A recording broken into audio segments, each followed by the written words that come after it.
Shalom. My name is Rabbi Josh Caruso from Anshe Chesed Fairmount Temple, and I am here with Nelson's loving family to help guide them through this process and shepherd him to his final resting place. And it is my honor to be here and to share some words and reflections. I believe, Jerry, you're going to be sharing some words as well in just a few moments. In the words of Ecclesiastes, a season is set for everything, a time for every experience under heaven, a time for dancing, a time for wailing, a time for birthing, a time for dying, a time for speaking, a time for silence, a time for seeking, a time for losing. The time of mourning is a complicated time filled with many emotions and memories, both bitter and sweet. We begin our service with the recitation of psalms and prayers, thus linking Nelson's life with the 3,000-year-old tradition of the people Israel and the eternity of God. I invite you to join with me in the recitation of Psalm 23. The Lord is my shepherd, I shall not want. He maketh me to lie down in green pastures. He leadeth me beside the still waters. He restoreth my soul. He guideth me in straight paths for his name's sake. Yea, though I walk through the valley of the shadow of death, I will fear no evil, for thou art with me. Thy rod and thy staff, they comfort me. Thou preparest a table before me in the presence of mine enemies. Thou hast anointed my head with oil. My cup runneth over. Surely goodness and mercy shall follow me all the days of my life, and I shall dwell in the house of the Lord forever. Share with you a modern meditation. After a while, you learn the subtle difference between holding a hand and chaining a soul. And you learn that love doesn't mean leaning, and that company doesn't always mean security. And you learn that kisses aren't contracts and presents aren't promises. And you begin to accept your defeats with your head up and your eyes straight ahead, with the grace of a woman or a man, not the grief of a child. You learn to build all your roads on today because tomorrow's ground is too uncertain for plans, and futures have a way of falling down in mid-flight. After a while, you learn that even sunshine burns if you bask too much. So you plant your own garden, you decorate your own soul, instead of waiting for someone to bring you flowers. And you learn that you really can endure, and that you really are strong, and that you really have worth. And you learn, with every goodbye. You learn.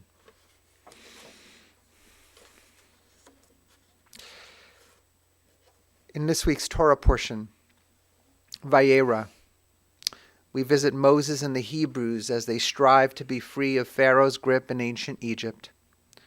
The marvelous moment when Moses finds God in a burning bush and who is charged to lead his people out of slavery is tempered by the sobering reality that freedom is not easily attained.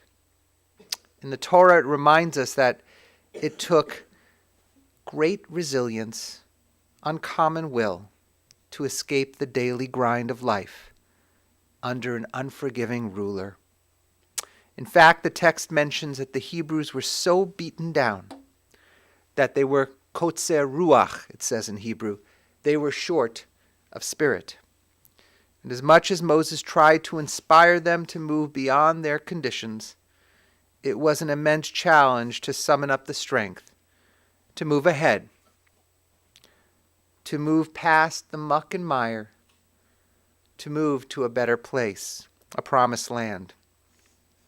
And it was only as a community that the Hebrews, led by Moses, could move beyond the obstacles that proved so formidable.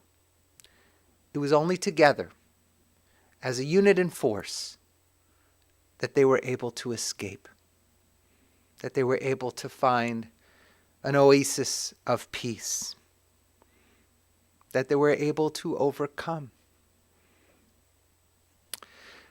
So we think about Nelson, and we think about the obstacles he faced. Great obstacles, ailments, difficulties.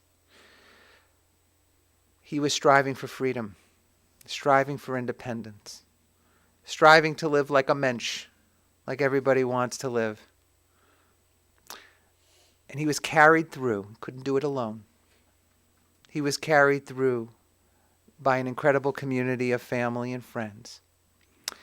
And in part, they carried him through because he was that person who carried them through. He was the helper. He was the person, the go-to person, the one you could always count on. And then, as he faced his own challenges, he was fortunate enough to be able to lean on some very special people in his life, family and friends. Many of them are here today. Many of you are here. I know just one of them right now wants to share a few words, and that's Jerry, Nelson's brother-in-law. He's going to share a few words about our dear Nelson.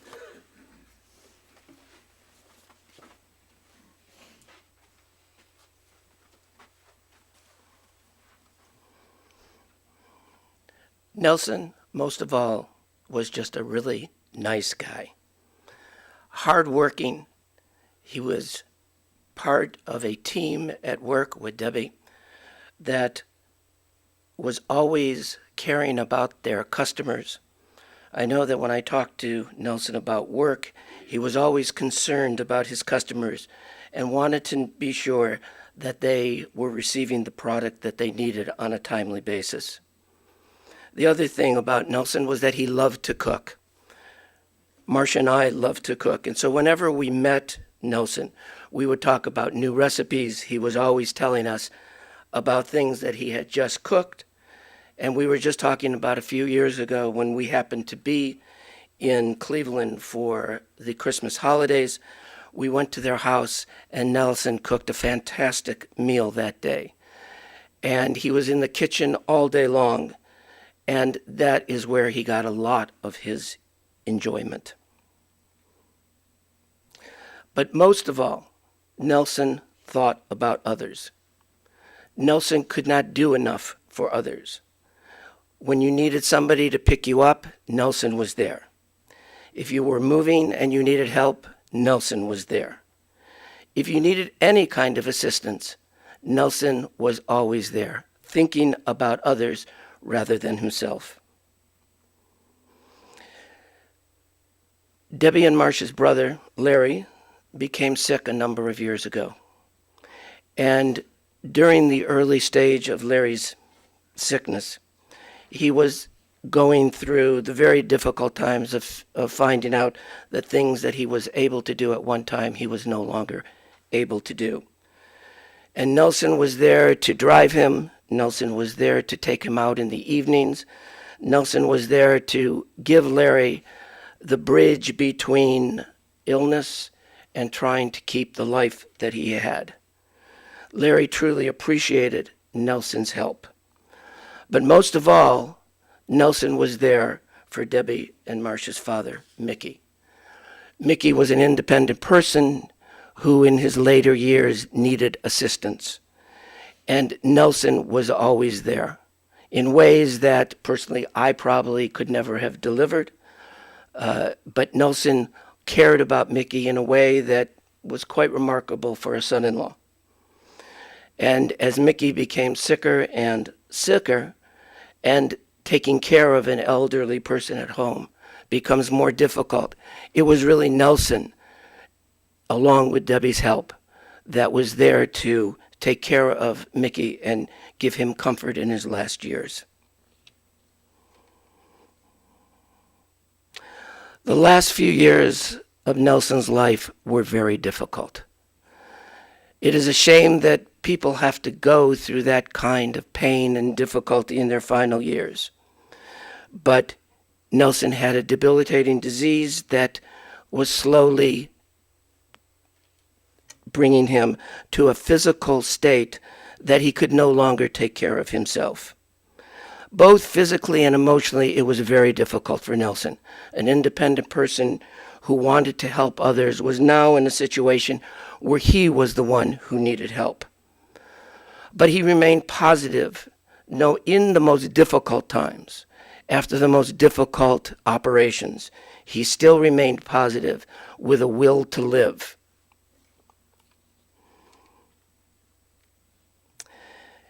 Debbie and Blair were always there for him.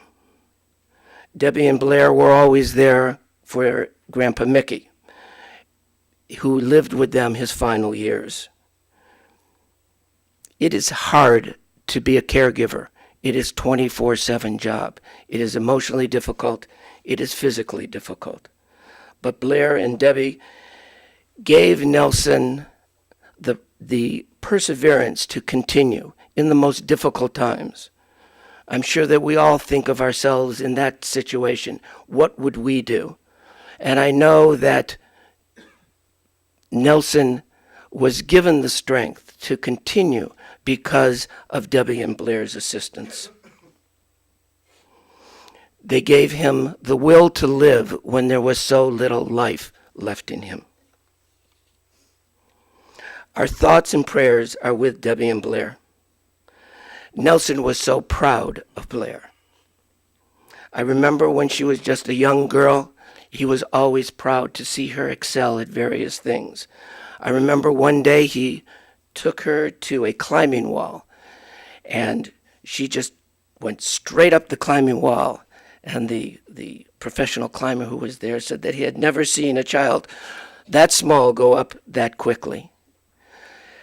Blair is a dancer, and for those of you who have had children who participate in activities, you know that taking the children to various activities is a full-time job. And Nelson was always there to help Blair get to her dance recitals and be sure that when she had a special performance, he was there to see her.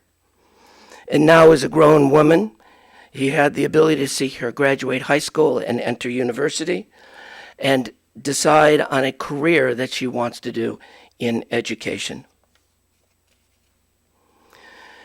Debbie and Nelson were a team. They worked together, they lived together, they had fun together. Debbie never gave up. Even in the most difficult times, she was always there for Nelson. We live in Japan. We don't have the ability to see Debbie and Nelson on a regular basis, but we talk to them often. And at the end of the call, especially over the last few months, Marcia and I would both say to each other, Debbie is very tough.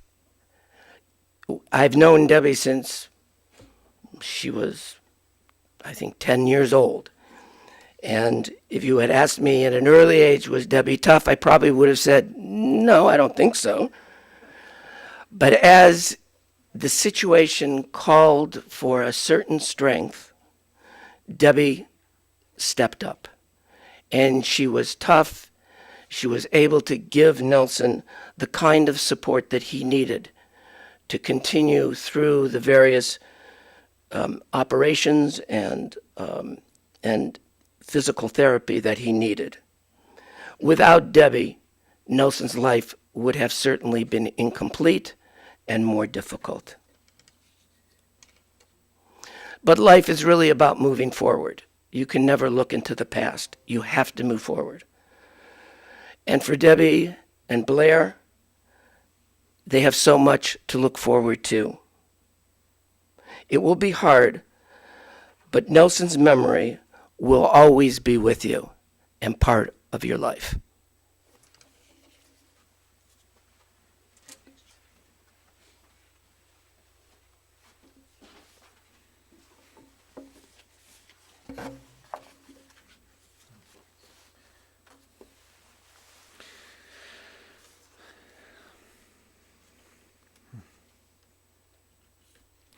As Jerry mentioned, these last recent years found our dear Nelson battling so many elements that sought to slow him down.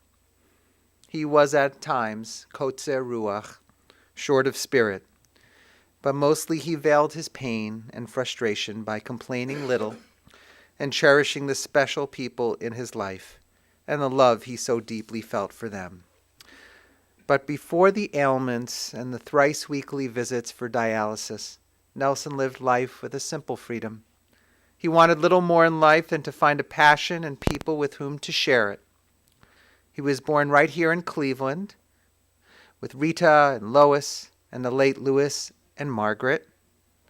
They were faced with the challenge of burying their father, Louis, who died when he was only 5 years old. And Nelson's next oldest sister, Margaret, died only a few years later. Rita recalls that he told their mom, Margarita, at the funeral that he would help support his siblings at the age of 5. Indeed, Nelson sought to do his part working at the Rossi grocery store by age 9.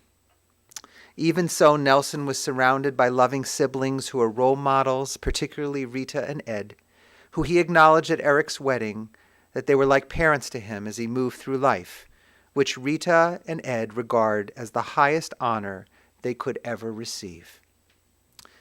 Lois and Mel have equally been a source of love and light for Nelson. Debbie recalled how moved Nelson was when Ed and Mel spent a whole day with him at a time when he needed a good pick-me-up. He never forgot that. After graduating high school, Nelson pursued a career in the food industry, first as a professional chef. He did love to cook and taught Blair to do it too. And then working for Cisco, where he met Debbie. Debbie was a beautiful light in Nelson's life. And when they met, Debbie saw how shy he was, but also recognized his terrific, dry sense of humor. She would come to learn about his quick ways with a sarcastic joke when you least expect it. She took a chance and she asked him out on a first date, and they went to the horse races, which he loved. Indeed, it really was Nelson's great escape as he continued to deal with his infirmities. All the folks who worked there at the counter knew him. And the rest with Debbie was history 27 years of marriage later. She was always awed by his kindness. He stayed in touch and closely connected with his ex-wife's family, was always good to Debbie's family, especially to her dad. Whenever they needed him, he was like a guardian angel. And eventually the kind of dad he would become to Blair brought Debbie such joy. Blair and Nelson were like 2 peas in a pod. They shared the same sense of humor, liked being together whatever the activity. Blair remembers when she was just a preschooler how Nelson came to her classroom at Fairmount Temple's Early Childhood Center and did a sweet little cooking demonstration for the littles. They decorated cookies. He loved taking Blair to softball practice and games. Nelson was a big Cleveland sports fan, too. He attended all those dance classes, recitals, and competitions. He was so proud of her academic achievements in high school and celebrated those accomplishments every day. They had fun at the Solon home days when they participated in a chili cook-off and food decorating contest. And sometimes the two of them just enjoyed a simple moment watching TV, like Keeping Up with the Kardashians, which was sort of like a guilty pleasure for the two of them. He was very proud to show the picture that Blair was able to take with Khloe Kardashian at a Cavs game at some point. Debbie reflected on how Nelson was not only attentive to Blair, but he was a full participant in keeping the home, including doing the laundry, all the cooking. Debbie even told me that he never let her pump her own gas. He was a partner to Debbie in every sense. Rita remembered how Nelson was a favorite uncle to the many nieces and nephews in the family. She said, he taught Kimmy how to play cards and how to watch out for cheaters. He always showered them with gifts at Christmas time. Rita knows that he is in heaven right now with Kimmy. She said, hopefully they're playing cards.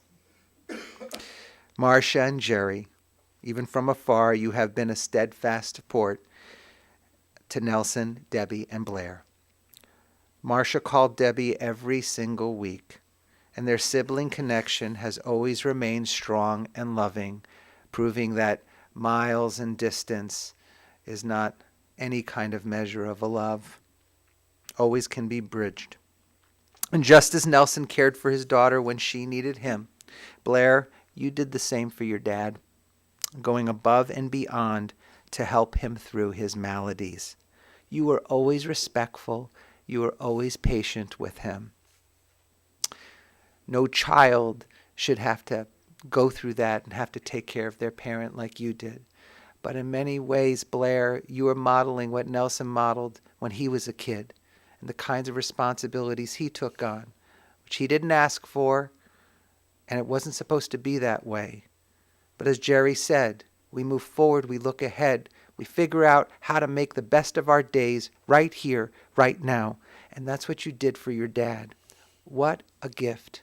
What a gift for a parent to see and know that their child is looking out after them at an age when most young adults are thinking about themselves and other things and other pursuits in their lives.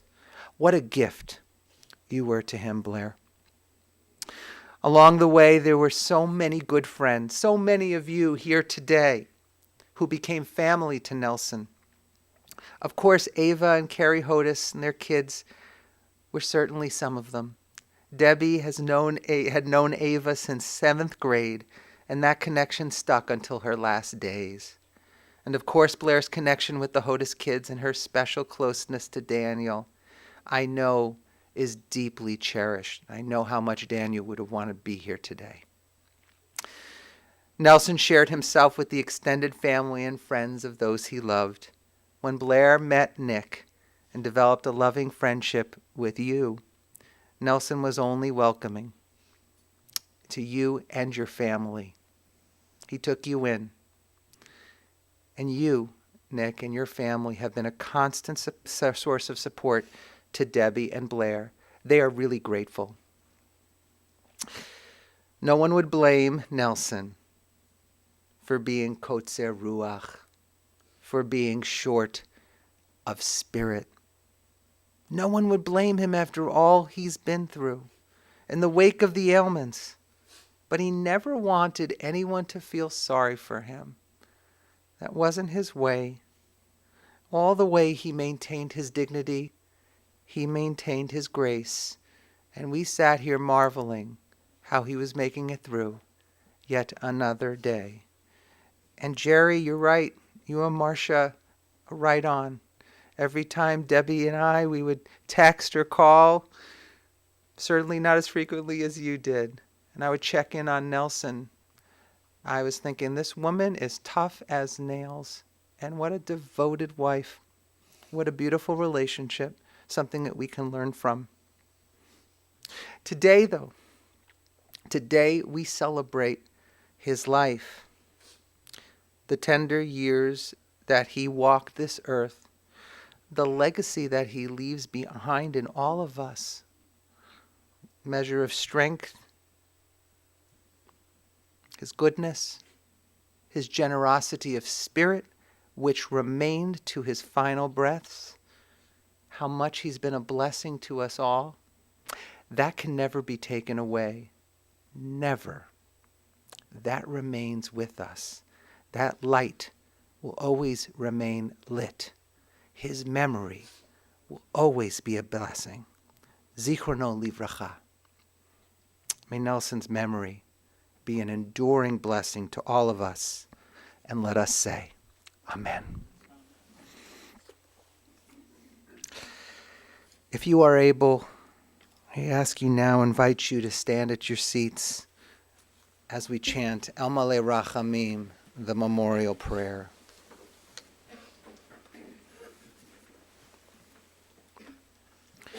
El Malei Rachamim, Shochein Bamromim, Hamsei Menucha Nechona, תחת כנפי השכינה, במעלות קדושים וטהורים, כזוהר רקיע מזהירים את נשמת נלסון, שהלך לעולמו בגן עדן תהי מנוחתו. אנא בעל הרחמים הסתירהו בסתר כנפיך לעולמים, וצרור בצרור החיים את נשמתו. אדוני הוא נחלתו, וינוח בשלום על משכבו, ונאמר Amen. El Malei Rachamim, exalted, compassionate God, grant infinite rest in your sheltering presence among the holy and the pure, to the soul of Nelson Cook, who has gone to his eternal home. Merciful One, we ask that our loved one find perfect peace in your eternal embrace. We know, God, that you are the God of all. We know, God, how closely Nelson felt to you, and how the Jewish faith was not a faith of his, but a faith he admired and a faith he loved through his wife, through his child. We are honored to be here honoring him with this ceremony. May his soul be bound up in the bond of life. May he rest in peace. And let us say, Amen. As we turn to the conclusion of our service, I'd like to share that the family is first of all grateful that you're here with them today. And they will receive friends at the Kirschenbaum residence, 26450 Hurlingham Road, 26450 Hurlingham Road in Beechwood. They're going to be sitting today following the graveside burial and following interment until 7:30 p.m. at the Kirschenbaums. In lieu of flowers, friends who wish to contribute may do so to the American Diabetes Foundation.